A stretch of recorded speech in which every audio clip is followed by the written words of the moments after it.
Welcome back to Good Morning Football. Hey, Kyle Brandt, you said that Northwestern had 2 guys drafted in the first round, so shout them out. Michael Robinson texted me and said Penn State had 2 guys, too. Okay, Big Ten. They got playmakers, all Mike right? doesn't have my number. Mike, you had business with me. You're going to go through Nate? He was just saying shout out Penn State as well. Hey, State College, whiteout. We love you, Emerald. Playmakers. Yeah. And speaking of playmakers, the Giants, they may have traded down last night, but they still landed a stud in Florida, the wide receiver, Kadarius Toney. In today's edition of the Burrow Lesson, I'm going to show you how his dynamic playmaking ability is going to make things easier on Danny Dimes and why New York landed a major steal at pick number 20. So let's check out the tape. Here we go. A little Kadarius Toney action. Oh, baby, baby, baby. I said I wasn't going to do any puns, but it does feel good.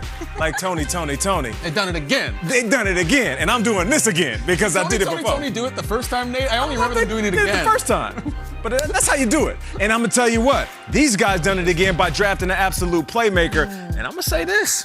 They might not have had a playmaker like this since Victor Cruz. Okay. You remember Victor Cruz, a little undersized, but when he catches the ball, he can get out of trouble just like Kadarius right here. Here we have a screenplay. He catches the rock and he goes right into the thick of it. And he's not afraid to put his helmet down, put his shoulder pad down, and then escape. He gets on the outside and scores a touchdown. And this is in the red zone. So think about that. You throw him a screen ball right around 5 to 10 yards, and he can make a few guys missing to get in the end zone. What about the jet sweep?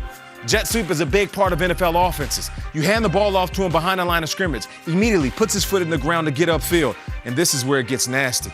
He's going to make a guy miss that is right in front of his face. Usually wide receivers, especially undersized ones, they don't like to hit, but Kadarius, he can run past you, he can shake you, and he's not afraid to be physical. Check out this play right here.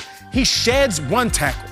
And then after that, he keeps his balance. Kyle, you being the running back, you know what it's like to put your hand on the ground and then keep your feet. You do it briefly. He hand plans for a good 10 yards. He's 10 yards. A bear crawl. It's awesome. And then gains another 10 yards. And I like the intensity. He loves the flex on him, which means this dude is feeling it when he gets the ball in his hands. Now, here's the thing. You can put him in the backfield at running back. And now you can just hand the ball off to him. Watch the patience. Watch the vision. And then he hits the sideline. And what was the spin button on the remote? Circle. On the control? It was a circle button, right? Old school circle button. On some controllers, it was the B button. Watch it. Whoop. He's going to hit the spin and then in the end zone. He could have went out of bounds. Most wide receivers were saying, you know what? I already got the first down. Let me go ahead and go out of bounds. You know what? Let me dive at the defender's knees. Nah, Kadarius is like, I see where he's going. He's going to over pursue. Let me spin, and then I'm in. How about this? You can put him in motion, up the seam. You put him in motion, now the defense has to communicate. Ooh, we hit him with the 1-2 step like Sierra, and then he's right up the train tracks. The train tracks are the hashes, and now the quarterback has a decision to make. He can go inside to that tight end, go outside to the comeback, but he has a wide open Kadarius Toney because he just broke off that safety who was waiting on him. So imagine you have a young wide receiver with speed, put him in a slot up against linebackers, nickelbacks, and safeties. He's going to torch those guys. But you can also put him on the outside and beat inside DBs. What can he do? He can do it all. Now listen, he didn't have the craziest amount of production, but you look at the 1145 total yards, 11 touchdowns in 11 games, that means he is versatile. And right there, once again, the seam route. That just shows you that he's going to be able to utilize that type of speed in short spaces. Now watch this right here. This is where it gets good. A vertical. Up against who? Alabama. And he is just running right past the DB. Alabama has pro DBs, right? That's what we hear. Yeah, they have 17 every year. Yeah, it's DBU. And Kadarius is running past the defense without even being touched.